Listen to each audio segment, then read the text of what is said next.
Hey everyone, how are you all? We were discussing the chapter The Selfish Giant which is given in our book It So Happened. Okay. So in first part we discussed that the giant was very selfish. हमने देखा कि giant बहुत selfish था और उसने अपने garden में बच्चों को ना खेलने देने के लिए एक बहुत बड़ी चारों तरफ एक बहुत ऊंची जो है दीवार बना दी जिसकी वजह से बच्चे गार्डन में नहीं आ पाए। और उसके बाद उसके गार्डन में ना स्प्रिंग आया और ना समर आया क्योंकि वहाँ बच्चे नहीं थे, ना वहाँ पर बर्ड्स रहे, ना वहाँ पर फ्रूट्स, ना फ्लावर, कुछ नहीं रहा। कि और जाइंट बहुत दुखी था कि उसके गार्डन में स्प्रिंग क्यों नहीं आया, ठीक है, उसके गार्डन में समर क्यों नहीं आई। सो अब हमने पढ़ा था कि अभी क्या हुआ, वो अपने बेड पे लेटा हुआ था और वहाँ उसने एक बहुत ही अच्छी आवाज़ सुनी म्यूज़िक की। और जो क्या था, एक लिनेट बर्ड था, उसे वो म्यूज़िक बहुत अच्छा लगा। उसके साथ साथ उसने देखा कि अब जो है हेल भी बंद हो गया था, ठीक है, और जो हवाएं चल रही थी वो भी बंद हो गई थी और बहुत अच्छी खुशबू उसकी विंडोज़ में से आती है। तो जायंट कहता है कि लगता है कि स्प्रिंग आ गया है और वो बहुत खुश होकर के जल्दी से अपने बिस्तर में से बाहर निकलता है। तो अब हम आगे पढ़ेंगे कि आगे इस चैप्टर में क्या होगा। देखते हैं कि क्या जायंट बदलेगा, उसका नेचर बदलेगा या नहीं बदलेगा। Will he have a change of heart और not. He saw a most wonderful site. अब उसने एक बहुत ही खूबसूरत साइट, एक बहुत सुंदर दृश्य देखा। Through a little hole in the wall the children had crept in. अब कहते हैं कि जो वो वॉल उसने बनाई थी बहुत बड़ी, उसमें एक छोटे से हॉल में से जो बच्चे हैं वो चुपके से अंदर आ गए थे। And they were sitting in the branches of the trees. और वो सब बच्चे जो हैं वो ट्रीज की ब्रांचेस पर बैठे हुए थे। In every tree that he could see there was a little child. और जितने भी ट्रीज को वो देख पा रहा था, हर ट्री के अंदर, हर पेड़ के अंदर एक छोटा बच्चा बैठा हुआ था। And the tree were so glad to have children's back again. और जो पेड़ थे वो बहुत खुश थे कि बच्चे फिर से वापस आ गए थे।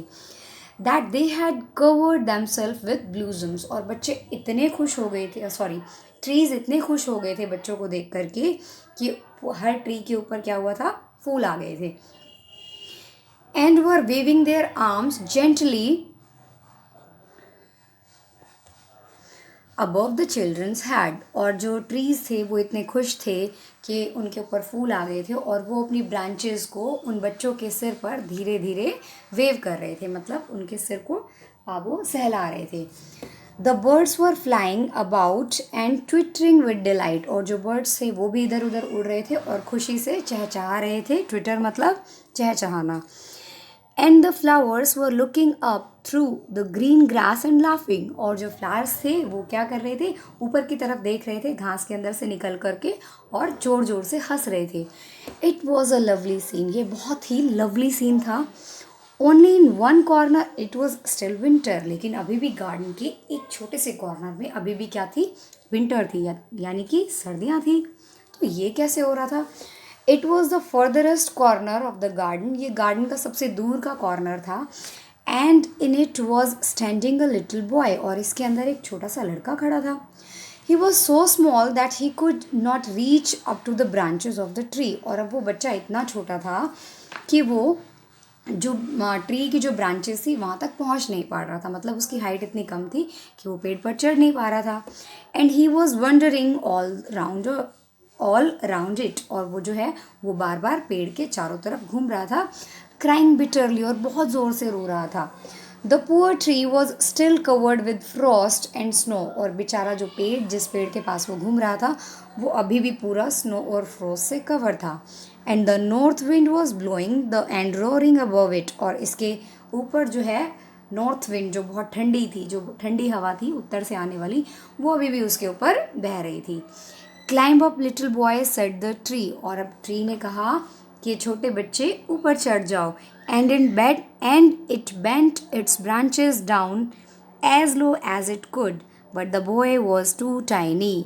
अब जो पेड़ था उसने अपनी ब्रांचेस को बिल्कुल नीचे करके, जितना नीचे वो कर पा रहा था उतना नीचे करके कहा कि छोटे बच्चे चढ़ जाओ। लेकिन जो बॉय था वो बहुत टाइनी था, वो बहुत छोटा था, इसलिए वो अभी भी नहीं चढ़ पाया।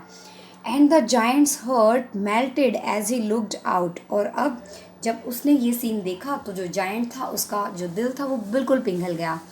How selfish I have been, he said, उसने कहा कि अरे मैं कितना स्वार्थी हो गया था। Now I know why the spring would not come here, और अब मैं जानता हूँ कि मेरे गार्डन में स्प्रिंग क्यों नहीं आ रहा था। I will put that poor little boy on the top of the tree, अब मैं इस बेचारे बच्चे को पेड़ के ऊपर बैठा दूंगा। And then I will knock down the walls, और उसके बाद मैं सारी दीवारों को तोड़ दूंगा। And my garden shall be the children's playground forever and ever, और वो कहता है कि इसके बाद मेरा गार्डन जो है वो बच्चों के खेलने का प्ले ग्राउंड रहेगा हमेशा हमेशा के लिए। He was really very sorry for what he had done, और उसने जो किया है उसके लिए वो बहुत ज़्यादा दुखी था।